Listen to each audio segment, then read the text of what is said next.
தாய் தமிழ் உறவுகள் அனைவருக்கும் என் இனிய மாலை வணக்கம். இந்த பதிவு எதுக்குன்னா, இதுக்கு முன்னாடி நான் ஒரு வீடியோ ஒன்று போட்டிருக்கேன். இந்த 2026 பிப்ரவரி மாதம் 21 அதாவது தமிழ் மாதம் 9 மாற்றத்தை விரும்பும் மாநாடு அப்படின்னு அண்ணன் அறிவிச்சிருந்தார். அதுக்கு நான் ஒரு பதிவும் போட்டிருக்கேன். எல்லோரும் வாங்க, குடும்பமாக வாங்க, இந்த மாநாட்டை சிறப்பித்து கொடுங்க அப்படின்னு சொல்லி கேட்டுருந்தேன். பதிவு போட்டிருக்கேன். உண்மையாக சொல்கிறேன், சத்தியமாக சொல்கிறேன், ரொம்ப மனநிறைவோடு சொல்கிறேன், சந்தோஷத்தோடு சொல்கிறேன். அவ்வளோ அழகாக பண்ணி கொடுத்தாங்க மக்கள். இதுக்கு நான் மனமார்ந்த நன்றியை நான் தெரிவிச்சுக்கிறேன். எங்கள் நாம் தமிழ் கட்சி பிள்ளைகளோட சார்பாகவும் நான் கேட்டுக்கிறேன். ரொம்ப மகிழ்ச்சியாக இருக்குது. பேச எனக்கு ரொம்ப கஷ்டமாக இருக்குது. எப்படி சொல்கிறது, சந்தோஷத்தில் எனக்கு பேச வரல. ஏன்னா அங்கே நடந்த விஷயங்கள் அப்படி. அந்த நாம் தமிழ் கட்சி எடுத்துக்கிட்ட முன்னெடுப்பு அவ்வளோ சிறப்பாக இருந்துச்சு. ஒரு இடத்துலையும் பார்த்திங்கன்னா இஃப்தார் நோன்பு எடுத்துகிட்டு நம்ம முஸ்லீம் சகோதரர்கள் எல்லாருமே எடுத்திருந்தாங்க. அவங்களுக்காக அண்ணன் ஒரு விஷயம் பண்ணியிருந்தார். அந்த நிகழ்ச்சி எல்லாத்தையும் ஆஃப் பண்ணிவிட்டு அந்த நோன்பு முடிகிற வரையும் எந்த நிகழ்ச்சியும் போடலை ஸ்டேஜில். அது முடிஞ்ச பிறகு தான் ஆரம்பித்தாங்க. 1.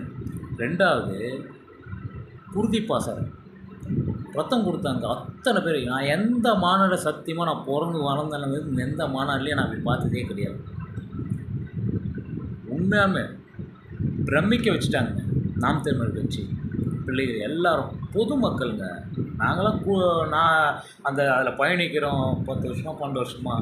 ஆனால் பயணிக்காத இப்போ புதுசாக வந்து இவங்க என்ன தான் சொல்கிறாங்க, கேட்க வந்தவங்க கூட இன்றைக்கி ரத்தத்தை கொடுத்துட்டு போகிறாங்க. அதெல்லாம் எப்படிங்க மாற்றம் இருக்குதுங்க. கரெக்டான டைட்டில் வச்சாங்க. சரியான ஒரு மாநாடுங்க. அந்த தலைப்புக்கு ஏற்ற மாதிரி தாங்க அங்கே நடந்துச்சு. மாற்றத்தை விரும்பும் மாநாடு அந்தளவு சிறப்பாக. பாலூட்டு தாய்மார்களுக்கு தனி இடம், அவங்களுக்கு எந்த பிரச்சனையும் இல்லாமல். அதே மாதிரி தண்ணி முடியாதவங்களுக்கு நான் அந்த முன்னெடுத்து பண்ணுற அந்த நாம் தமிழ் கட்சி ஒரு அத்தனை பேருமே போய் குடமாக எடுத்து போய் அவங்களுக்கு எடுத்து கொடுத்துட்ருக்காங்க தண்ணி.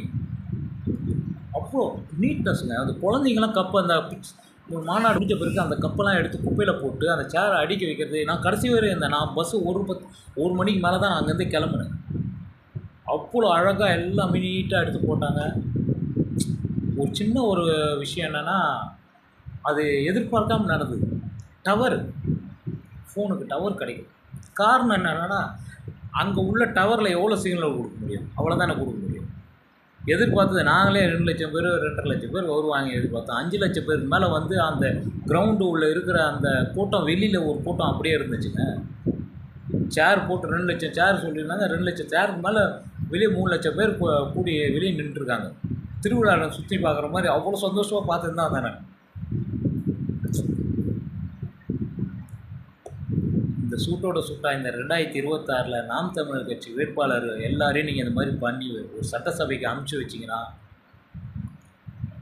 சத்தியமாக சொல்கிறேங்க, நீங்கள் கொஞ்சம் யோசிச்சு பாருங்கள். அண்ணன் வெளியில் இருந்துக்கிட்டே இந்த நாம் தமிழர் கட்சி பிள்ளைங்களாம் வெளியில் இருந்துகிட்டு இவ்வளோ மக்களுக்கான விஷயத்தை பண்ணும்போது சட்டசபை உள்ள போனால் என்ன நடக்கணும் கொஞ்சம் யோசிச்சு பாருங்கள்.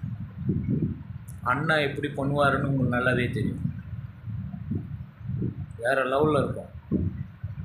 கண்டிப்பாக இந்த இதை நீங்கள் பண்ணுவீங்கன்னு நாங்கள் ரொம்ப எதிர்பார்க்குறோம். 2026 இந்த சட்டமன்ற தேர்தலில் நாம் தமிழ் கட்சி வேட்பாளர் எல்லாரையும் வெற்றி பெற வச்சுக்கணும். அது அந்த கடவுளையும் வேண்டிக்கிறோம். உங்கள் வீட்டு பிள்ளையாக அவங்கக்கிட்ட நாங்கள் ஆதரவும் கேட்குறோம். தயவுசெய்து பணத்தை வாங்கி யாருக்கும் விட்டு போட்டு நம்ம 5 வருஷம் வாழ்க்கையை வீணாக்காதீங்க. அடுத்த 5 வருஷம் வந்து என்ன நடக்கணுமே தெரியாது. இன்னமும் இந்த 2 திராவிட கட்சிக்கிட்ட நம்ம ஆட்சி கையில் கொடுத்தோம் அப்படின்னா ஒன்றுமே முடியாதுங்க. சத்தியமாக சொல்கிறேன். ஏன்னா எல்லாத்தையும் சொல்லிட்டாங்க. 10 லட்சம் கோடி கடன் வாங்கி வச்சுக்கிறான் தமிழ்நாட்டு மேலே. ஒரு பேர்லேயும் 2 லட்சம் ரூபா 2.5 லட்ச ரூபாய்ட்ட கடன் ஒரு ரேஷன் கார்டு. இதெல்லாம் வேண்டாம், தூக்கி போட்டு நமக்கான வாழ்வியல், நமக்கான வாழ்வாதாரம் எது அதை வந்து நம்ம கரெக்டாக நம்ம சரியான ஆளை தேர்ந்தெடுப்போம். அவங்கக்கிட்ட நம்மளை ஒப்படைப்போம். நல்ல ஆட்சி முறை நடக்கும். இந்த ஊழல் கீழல்லாம் இல்லாமல் இயற்கை மண் வளம், கனிம வளம் இதெல்லாம் காப்பாற்றக்கூடிய ஒரே ஆள் நம்ம செந்தமிழ் சீமான் மட்டும்தான். நாங்கள் பார்த்த வரையும் சொல்கிறோம். இதை நீங்கள் வந்து கொஞ்சமாக புரிஞ்சுங்க. நீங்கள் புரிஞ்சுக்கிறீங்கன்னு நினைக்கிறேன். அதனால தான் இந்த மாநாட்டுக்கு இவ்வளோ தாக்கம் எங்களுக்கு ஆதரவு கொடுத்துருக்கீங்க. இது அப்படியே இந்த தேர்தல்லையே எங்களுக்கு அந்த கொடுத்தீங்கன்னா ரொம்ப சந்தோஷப்படுவோம். அதே மாதிரி இன்னொரு விஷயம், டிவிகே வந்துருச்சு, அண்ணன் ஓட்டை எல்லாத்தையும் பிரிச்சிடுறாரு அப்படி இப்படின்னு சொன்னீங்கல்ல, இந்த மாநாட்டை பார்த்துட்டு இதுக்கப்புறம் பேசுங்க. ஏன்னா அப்படி மீறி நீங்கள் பேசுனீங்கன்னா உங்களோட அறியாமல் தான் சொல்லுவோம். ஏன்னா இதுக்கு முன்னாடி அப்படி தான் பேசியிருந்தாங்க. நாங்களே கொஞ்சம் வருத்தத்தில் தான் இருக்கோம். ஆனால் இந்த மாநாட்டை பார்த்ததுக்கப்புறம் அந்த வருத்தம் போயிடுச்சு, நம்பிக்கை கூடிடுச்சு, புத்துணர்ச்சியாக இருக்கிறோம். நிச்சயமாக அண்ணன் அரசாங்கத்தில் உட்கார வைப்போம். இது நிச்சயம். இது உங்களோட துணையோடு தான் செய்ய முடியுன்றது எங்களுக்கு நல்லா தெரியும். நீங்கள் செய்வீங்கன்ற நம்பிக்கை எங்களுக்கு 100%, 200% இப்போ வந்துருக்கு. அண்ணனை வந்து சட்டமன்றத்துக்கு வெற்றி பெற செய்து அவரை சட்டமன்றத்துக்கு அனுப்புவோம். இனி நமக்கான வாழ்க்கையை அண்ணன் நல்ல சிறப்பாக பண்ணுவார். அந்த நம்பிக்கையோடு நம்ம இனி களத்தில் சந்திப்போம். நம்ம களப்பணி ஆற்றுவோம். நம்ம எல்லோரும் சேர்ந்து நமக்கான அரசியல் நமக்கான அரசியல் நாம் தேர்ந்தெடுப்போம். நாம் தமிழர், நாம் தமிழர், நாம் தமிழர்.